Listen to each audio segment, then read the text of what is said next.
ഞങ്ങളെ നൽനീലമാക്കണമേ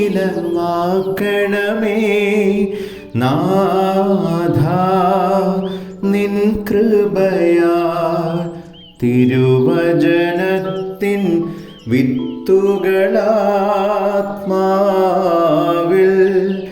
വളരണമേ.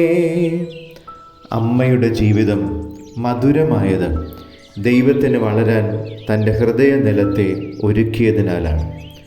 ഈ നോമ്പിൽ നമ്മുടെ ജീവിതത്തെ മധുരമാക്കാൻ നമ്മുടെ ഹൃദയനിലങ്ങളെ ഒരുക്കി വചനത്തെ സ്വീകരിക്കാം. വിശുദ്ധ മത്തായിയുടെ സുവിശേഷം 13-ാം അധ്യായം 23-ാം വാക്യം. നല്ല നിലത്ത് വിതയ്ക്കപ്പെടുന്നതോ ഒരുത്തൻ വചനം കേട്ട് ഗ്രഹിക്കുന്നതാകുന്നു. അത് വിളഞ്ഞ് 100, 60, 30 മേനി നൽകുന്നു. നമുക്ക് പ്രാർത്ഥിക്കാം ദൈവത്തോട് നല്ല നിലമാക്കാൻ. ആമേൻ.